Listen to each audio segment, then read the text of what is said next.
बहुत सारा ऐसा प्रॉपर्टी देखने को मिलेगा ना जिसका नाम पहचान नहीं है। कहने का मतलब ये बेनामी संपत्ति है। देखें बहुत लोग क्या करते हैं, बहुत चालाक होते हैं। आज हम जो है आपको बताएंगे कोर्ट का भी फैसला, आखिर कोर्ट ने इसको लेकर क्या फैसला दिया है। बेनामी संपत्ति जो है ना, आपके मन में भी चल रहा होगा आखिर है क्या ये बेनामी संपत्ति, और बेनामी संपत्ति पर किसका हक होता है। अब बेनामी ट्रांजैक्शन एक्ट जो कानून है, ये कानून क्या कहता है। देखें मान लेते हैं ये जमीन का जो टुकड़ा है ना, तो इसका बेनामी संपत्ति का मतलब जो है ये नहीं हुआ कि देखें कि ये जो जमीन है ना इसका कोई पहचान नहीं है। ये संपत्ति जो है ना ये कोई खरीदा किसी और के नाम से, ठीक है, किसी और के नाम से, और के नाम से। अब जिसके नाम से आप खरीद लिए ना उससे आपका कोई लेना देना था नहीं, और लेकिन जमीन आप अपने अंडर में रख लिए। फिर क्या किए कि अब ये जो एक ऐसा व्यक्ति के नाम से खरीद लिए कि जो अब बाहर रहता है, यहाँ रहता ही नहीं है, ठीक है। अब उसके नाम से ये मकान खरीदा गया, लेकिन उपयोग कौन कर रहा है, जो पैसा लगाया। तो कहने का मतलब है कि यहाँ जो बेनामी संपत्ति की बात होती है, आप अक्सर न्यूज में भी सुनते होंगे, जब एक तरह से कहीं ना कहीं कोई फर्जीवाड़ा होता है, घोटाला होता है, तो वहां पर बहुत सारा बेनामी संपत्ति का पता चलता है। तो ये वही संपत्ति है, यानी नाम किसी और का, ये यानी जो असली ये जो कागजात होगा, कागजात पर किसी और का नाम, ठीक है, और उपयोग कोई और कर रहा है, ठीक है, उपयोग कोई और कर रहा है। अब इसमें ये कागजात पर जो नाम लिखा गया उसमें सारा कंडीशन जो है वो सारा मेंशन कर दिया जाता है कि यहाँ पर वो व्यक्ति है, उसकी मृत्यु हो जाएगी तब वो संपत्ति किसका होगा, उसके लिए वसीयतनामा भी जो है तैयार किया जाता है। बहुत सारे कंडीशन देखें, वो तो उनका आपसी समझौते वाली बात है। अब लेकिन जिसको पैसा नहीं है, जिसको कैपेसिटी नहीं है, वो प्रॉपर्टी जो है कहीं ना कहीं करोड़ों का है खरीदने का, और फिर वो खरीद रहा है तो पैसा कहाँ से लाया। तो ये तमाम चीजें तो बेनामी संपत्ति का जब पता चलता है कि आखिर इनकी ये प्रॉपर्टी जब है नहीं, ये इसका उपयोग जो कर रहे हैं किस आधार पर कर रहे हैं, ठीक है। तो ये यहाँ पर देखें सबसे पहले जो समझने वाली बात है कि यहाँ पर असली मालिक इसका जो है ना वो कोई और होता है। अब ये जो बेनामी लेन देन है ना, कानूनी तौर पर अब जो है यहाँ पर अपराध माना गया है। फिर भी ऐसे बहुत सारे आपको प्रॉपर्टी देखने को मिलेगा जो संपत्ति बेनामी है।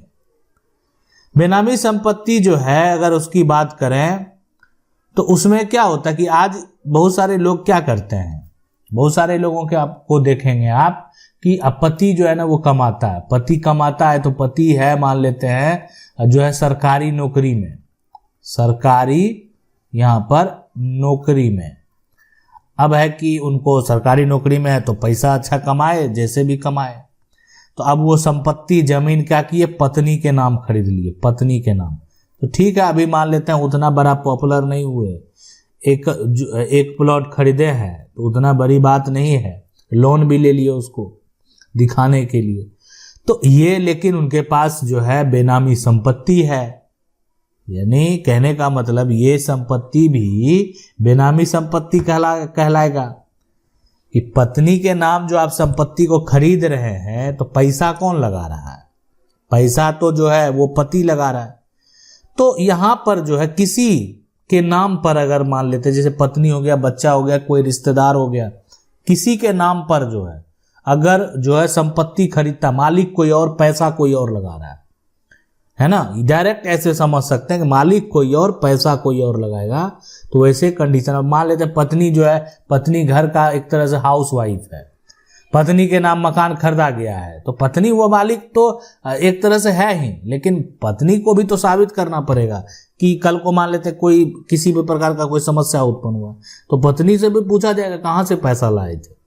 पैसा जो आप घर का काम कर रहे हैं तो आपका पिता पैसा दिए तो कैसे दिए बताइए हमको।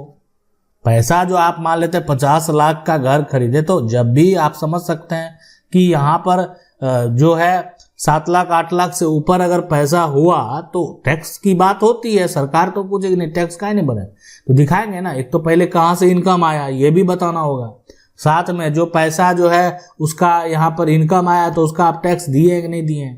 50 लाख के प्रॉपर्टी खरीद लिए हैं तो ये मान लेते चलें ये उधर का नियम है, इनकम टैक्स कानून की बात है, लेकिन ये सारा जो प्रॉपर्टी है वो प्रॉपर्टी क्या होगा, बेनामी संपत्ति। अब यहां पर देखें सबसे पहले कि तो जब देखेंगे ना कि अगर घोटाला का केस चलेगा ना तो जहां पर जो है बेनामी संपत्ति मिलेगा तो वहां पर क्या होता है, उसको जो है जब्त कर लिया जाता है। ठीक है, तो एक जब्ती हो गया। अब साथ में देखें जब्ती भी होगा तो जुर्माना भी लगाया जा सकता है, या हो सकता है कि आपको जेल भी जाना पड़ सकता है। जेल जाना कोर्ट का जो आदेश होगा उसके अनुसार होगा। तो इसका जो परिणाम है वो आपको एक तरह से अच्छा नहीं देखने को मिलेगा। अब यहाँ पर बेनामी जो ट्रांजैक्शन एक्ट है, ये कानून क्या कहता है कि ये जो है ना, यानी ये इसको अगर बोलें तो ये बेनामी जो है, बेनामी लेन देन अधिनियम है। यहाँ पर लेन देन अधिनियम, अब ये कानून की अगर यहाँ पर बात करेंगे, बेनामी लेन देन अधिनियम की अगर बात करेंगे तो ये जो कानून है ना ये प्रतिबंध लगाता है। देखें ऐसा आप नहीं करें, आपके पास जो प्रॉपर्टी, आपको जो भी इनकम आ रहा है ना, आपको सरकार को उसको टैक्स देना चाहिए। उसके बाद जब आप टैक्स दे देंगे, जो आप इनकम शो करेंगे उस पैसे से आप जो भी खरीदें स्वतंत्र हैं आप। लेकिन आप क्या कर रहे हैं, आप अपना जो प्रॉपर्टी है, आपका जो धन है, आप उसको छुपा रहे हैं, आप उसको बता नहीं रहे हैं। तो अवैध रूप से जो है अर्जित धन को कमाना, अवैध रूप से पैसे को कमाना या पैसे को छुपाना यहाँ पर कानूनन अपराध है। और अगर ये अपराध आपसे हो गया तो आपको सजा भी मिल सकता है। ठीक है, अगर ये अपराध आप कर दिए तो फिर आपको सजा भी मिल सकता है।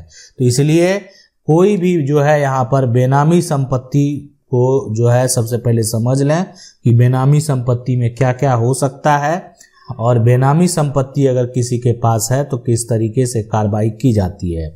अब यहाँ पर देखें बेनामी जो संपत्ति है उसके नियम कानून में जो है समय समय पर बदलाव भी होते रहे हैं।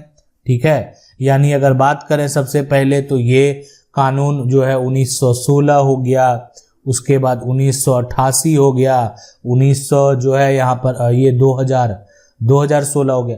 तो ये बेनामी संपत्ति कानून 2016 जो है या 1928 में समय समय पर उसमें अगर कुछ परिवर्तन करने की जरूरत होती है तो उसमें जो है परिवर्तन किया जाता है। अब बात करेंगे सुप्रीम कोर्ट के फैसले की। तो देखें सुप्रीम कोर्ट का जो फैसला है, सुप्रीम कोर्ट का जो जजमेंट है, तो सुप्रीम कोर्ट का जो जजमेंट है उस जजमेंट में क्या हुआ कि सुप्रीम कोर्ट ने एक आदेश को निरस्त कर दिया। यानी बेनामी संपत्ति का जो कानून है ना, बेनामी संपत्ति कानून जो है कानून यानी 2016 के अनुसार जो है ना एक प्रावधान जो है जो का एक तरह से उसको निरस्त कर दिया। अब आखिर यहाँ पर क्या निरस्त किया गया इसको आप समझ ले। देखें इसमें जो है ना पहले जो बेनामी जो संपत्ति का कानून पहले से है, लेकिन ये जो संपत्ति कानून 2016 में इसको जो संशोधन किया गया तो इसमें एक टर्म एंड कंडीशन लगा दिया गया। देखें इसमें 3 साल जो है ना 3 साल की जो है सजा का प्रावधान दे दिया गया। सजा का यहाँ पर प्रावधान दिया गया। लेकिन क्या हुआ, देखें ये प्रावधान तो दिया गया, लेकिन सुप्रीम कोर्ट ने जो है यानी इस पहलू में अगर आप देखें सबसे पहले इसको अगर जाने तो सुप्रीम कोर्ट ने ये इसको निरस्त कर दिया। इसलिए कि मान लेते पहले से जो फंसा हुआ बेनामी संपत्ति का मामला जो है, अब एक यहाँ पर कोई कंपनी का विवाद चल रहा था, उसी फैसले में जो सुप्रीम कोर्ट ने इसको निरस्त किया। तो एक जो ये कंपनी का एक तरह से आप कह सकते विवाद था बेनामी संपत्ति का। अब कंपनी का जो विवाद था बेनामी संपत्ति का, ये मामला जो है एक तरह से हाई कोर्ट में, यहाँ पर कोलकाता जो हाई कोर्ट है वहाँ पर ये मामला चल रहा था। लेकिन यहाँ पर क्या हुआ, बेनामी संपत्ति जो कानून है तो 2016 से पहले का जो नियम कानून है, ये कानून लाया गया कब? 2016 में। अब वो पहले से उसका विवाद चल रहा है, अब 2016 वाला कानून लेकर जो है उस पर कार्रवाई किया जा रहा था। तो ये यहाँ पर साफ साफ कह दिया सुप्रीम कोर्ट ने कि देखें ये बाद का कानून है, बाद में आया है, तो इसलिए इस कानून का जो प्रयोग है इस पर नहीं किया जा सकता है, इसलिए इसको रद्द किया जाए। यानी ये कानून खत्म नहीं किया गया, यानी वो जो यहाँ पर फैसला सुप्रीम कोर्ट ने सुनाया है कि देखें पहले से जिसका मामला चल रहा है, ठीक है, यानी उसके लिए ये नियम लागू नहीं होगा कि देखें 3 साल अब उसको जेल में जाना पड़ेगा, यानी उसके लिए यहाँ पर नियम लागू नहीं होने वाला है। कोई भी बेनामी संपत्ति है और तो उसका मामला अगर पहले से चल रहा है तो 2016 वाला जो नियम कानून है अब लागू नहीं होने वाला है। तो ये है बेनामी संपत्ति। आप समझ गए होंगे, आपके मन में बहुत सारे सवाल भी होंगे। आप ये सोच रहे होंगे कि इससे संबंधित कोई ऐसा जजमेंट जिसके बीच में विवाद हुआ हो, अब वो एक तरह उसका केस नंबर क्या है, तो ये सारा हम आगे आपके लिए जरूर लेकर आएंगे और आपको बताएंगे कि देखें किस तरीके से लोग फंसे हुए हैं, किस तरीके से मामला जो है कोर्ट में लंबित है और किस तरीके से कई फैसले भी कोर्ट का जो है वो दिए गए हैं। आशा करते हैं वीडियो अच्छा लगा होगा। वीडियो को लाइक जरूर कर दें। चैनल को पहली बार देख रहे हैं सब्सक्राइब करके जो बेल आइकन है उसको जरूर दबा लें। मिलते हैं अगली वीडियो में, तब तक के लिए जय हिंद।